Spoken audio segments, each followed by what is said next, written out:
미디어 스마트 러닝 윌라.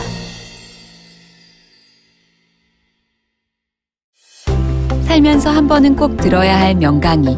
대한민국 명강을 만나다. 본 클립은 강연의 하이라이트입니다. 전체 내용이 궁금하시면 윌라를 검색하세요. 안녕하세요. 석금호입니다. 산돌 커뮤니케이션, 그다음에 산돌 두 회사가 있는데 제가 35년 전에 산돌 커뮤니케이션을 시작을 했고요. 저는 폰트라는 특수한 분야의 사업을 오랫동안 해오고 있지만 사실 그 시작한 게 단지 무슨 기업을 해보겠다 뭐 이런 걸로 시작한 것은 아니었어요.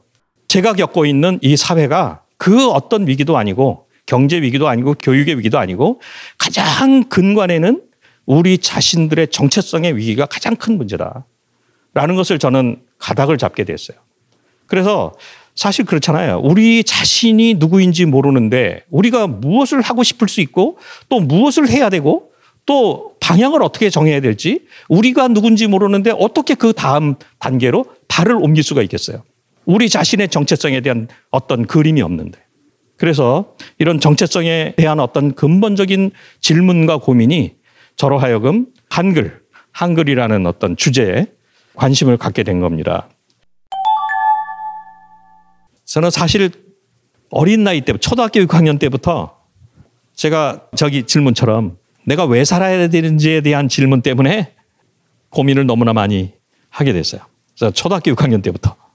그래서 부모들한테 되게 많이 혼났습니다. 근데 저는 진짜 살아야 될 이유를 알고 싶었어요. 그 어린 나이 때. 근데 이유를 알지 못했기 때문에 제가 24살 때까지 고민을 하다가 결국은 자살을 결심했었어요. 제가. 그리고 나서 거기에서 어떤 그런 계기가 있어서 이제 제대하고 나와서 리더스 다이제스트라는 그 잡지 회사의 아트 디렉터, 쉽게 말하면 디자이너로서 근무를 했는데 거기서 이제 어떤 사건을 보게 되냐면 이 사건을 보게 됩니다. 그때 우리 회사에서도 당시에는 합동통신사였어요. 그 회사에서 그 잡지를 조판하기 위해서 한글을 조판하기 위해서 일본에서 사진식작이라는 것을 수입을 해왔습니다. 근데 그건 뭐 우리 회사만 수입한 게 아니라 20년 동안 전 국토가 우리나라 국토가 책을 출판하기 위해서는 메이드 인 재팬 사진식자기를 한 1.5m 되는 크기의 기계인데요. 그 기계를 수입을 해왔고요. 전 국토가. 근데 문제는 기계만 수입한 게 아니라 그 기계의 소프트웨어에 해당하는 한글 자판, 한글판이죠. 유리판으로 되어 있는데 그 유리판까지도 일본에서 수입해야 한글을 조판할 수 있었어요. 20년 동안 메이드 인 재팬 한글을 쓰지 않으면 책 한 권 조판할 수가 없었어요. 여러분, 이 사건을 제가 이때 겪었는데, 이때 맞닥뜨렸는데, 이 회사 다니면서. 아니, 한글을 사오는데, 기계는 뭐 그냥 우리 기계 기술이 부족해서 사온다고 치는데, 한글까지 메이드 인 재팬, 일본제 한글을 사온다는 거에 대해 저는 그때 쇼크를 먹었어요. 어떻게 한글을 일본에서 사다 써야 되지? 왜? 그때 저에게는 큰 충격이었어요. 이거 자체가. 그래서 저는 며칠 동안 밥도 못 먹고 잠도 못 잤어요. 이것 때문에. 고민하다 사표를 냈어요. 다시 이런 일을 내가 보고 싶지 않다. 난 잘 모르겠지만 진짜 뭐 제가 아무런 계획 없이 사표를 내고 나라도 한글을 개발해야 되겠다. 아무 대책 없이 사표를 내고 나와서 내가 한글을 개발하겠다고. 그러고 7년을 보냈는데요. 한글을 뭐 산업적으로 쓸 수 있도록 개발하는 여건이 저한테는 주어지지 않고 돈도 없었기 때문에 7년을 그냥 버틴 거예요. 7년 버티면서 초기의 3년은 3끼를 라면만 먹었습니다. 그러니까 수천 개의 라면으로 3년을 버텼어요. 왜? 내가 벌이가 없기 때문에. 그렇지만 나는 한글을 개발해야 되겠다라는 그 집념이 저는 한 번도 흐트러진 적이 없어요. 그렇게 3년 동안 라면을 먹으면서도.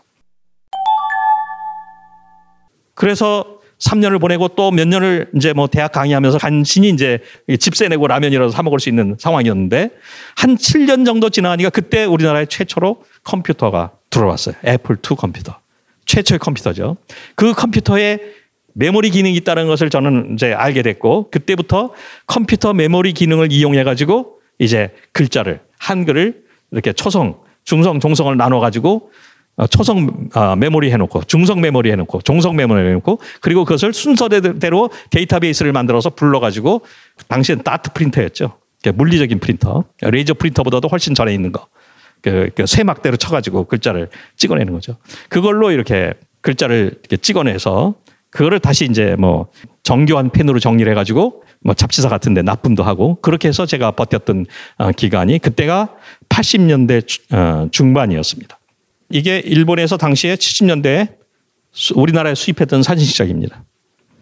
그리고 이 회사는 어떤 회사였냐면 이거 수출했던 회사는 일본에 두 회사가 있어요. 샤켄하고 모리사와에 있는데 모리사와하고 나중에 이제 관계를 맺게 돼가지고 모리사와에서 우리한테 요청을 했어요. 자기네 그 일본에서 한글을 독점 판매하고 싶다. 우리가 개발했던 건 나중이지만 이게 그래서 결국은 제가 이 일을 회사에 사표를 내고 나와서 그 폰트를 만드는 일에 시작한 지 30년 만에 일본에 한글을 수출하게 됐어요. 그래서 감동적인 그런 이제 계기가 됐던 거죠, 이때. 자, 이게 이제 또 하나 저를 뭐라 그럴까, 열받게 했던 사건 중에 하나인데요. 여러분, 이게 무슨 서체입니까? 아시죠? 굴림체 아닙니까? 저 굴림체가 사실 우리 전 국민 서체 아니었습니까? 컴퓨터에 마이크로소프트의 기본 서체로 탑재가 돼서 디폴트 서체로 거의 20년 가까이 사용됐죠. 그런데 굴림체의 오리지널 디자인이 나카무라 유키히로 선생이 1960년대에 개발한 나루체, 일본어로 굴림이란 뜻이죠. 이 일본 나루체의 세트로 이걸 개발해서 한국에 수출했던 겁니다. 근데 우리는 어떻게 해요? 이렇게 일본 사람이 디자인한 정체불명의 어떤 면에서는 한글 폰트를 국민 서체로 20년 가까이 또 썼어요. 그래서 저는 이런 내용들을 밝혀서 이야기를 해서 결국은 마이크로소프트에서 제 얘기를 듣고 결국 우리한테 그 미국 마이크로소프트가 이 프로젝트를 하도록 한글을 새로 개발하도록 기회를 줬습니다. 그래서 한 2, 3년 동안 마이크로소프트하고 일을 해서 지금 여러분이 사용하고 있는 마이크로소프트에 들어있는 서체 여기 보면 맑은 고딕 기억나십니까? 그래서 당시에 이게 보면 11,172자를 그 유니코드로 해가지고 매뉴얼 힌팅이라는 그런 어떤 그 최초의 기술을 사용을 해가지고 맑은 고딕을 개발했던 사건이었습니다. 이게 맑은 고딕입니다. 자, 두 가지 서체를 개발을 해서 이게 지금 국민 서체가 됐죠. 여러분 기본 서체로 사용하게 됐죠. 그래서 결국 저희에게 이런 기회가 하나 둘씩 찾아오기 시작했죠. 그래서 하여튼 그런 면에서는 저희가 그 정신을 지금 35년 됐는데 35년 동안 잃지 않으려고 엄청 노력을 하면서 지금도 이 일을 해오고 있죠.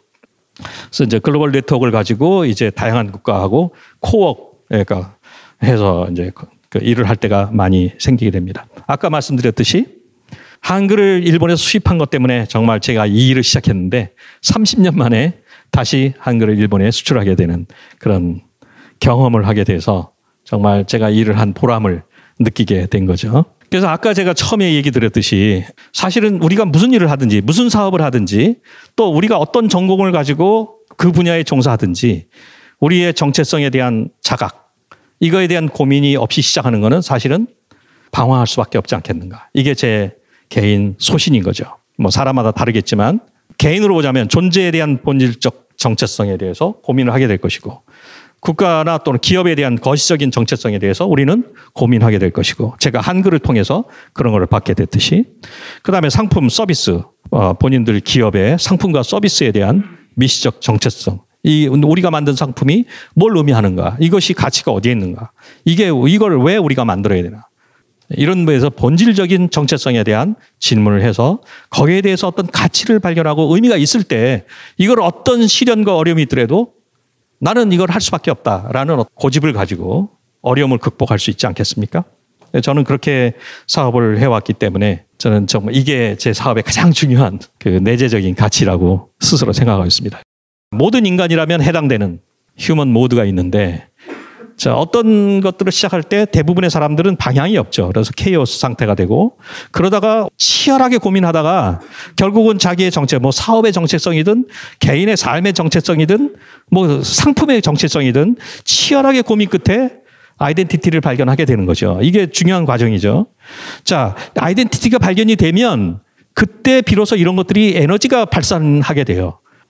어떤 목표가 생기게 되니까 갈망을 하게 되고 그 다음에 또 그렇지 않은 거에 대한 어떤 그 반대적인 분노도 하게 되고, 그죠? 이건 긍정적인 분노겠죠, 이런 것들은. 자, 그렇게 되면 어떻게 그런 것들을 해결하기 위해서 몸부림치다 보면 어떻게 해요? 거기에서 나오는 게 크리에이티비티라는 거죠. 창의성은 이때 나온다. 그냥 아이디어 그냥 뭐 한번 내볼까? 뭐 좋은 아이디어 없어? 나 좀 사업 한번 제대로 해보고 싶은데 그냥 그렇게 나오는 게 크리에이티비티가 아니고 이 과정 속에서 치열하게 몸부림치는 과정에서 어떤 그것을 해결하기 위한 과정 속에서 크리에이티비티가 나온다. 저 같은 경우에는 그런 걸 극복해 나갈 수 있었던 그 원동력이 제가 왜 있어야 되는가? 내가 왜 이 일을 해야 되는가? 이거에 대한 어떤 확고부동한 변할 수 없는 어떤 제 정체성, 이 분야의 사업에 대한 정체성, 삶에 대한 정체성보다도 사업에 대한 정체성이 저를 붙잡아 줬던 것 같아요. 그래서 그걸 또 넘기고 그래서 저는 점점 그런 걸 통해서 사실은 그런 인내 과정을 통해서 더 나은 열매를 꾸준히 더 나은 열매를 계속 이렇게 경험하게 되는 그런 과정을 아직도 겪고 있습니다. 이상 이걸로 마치겠습니다.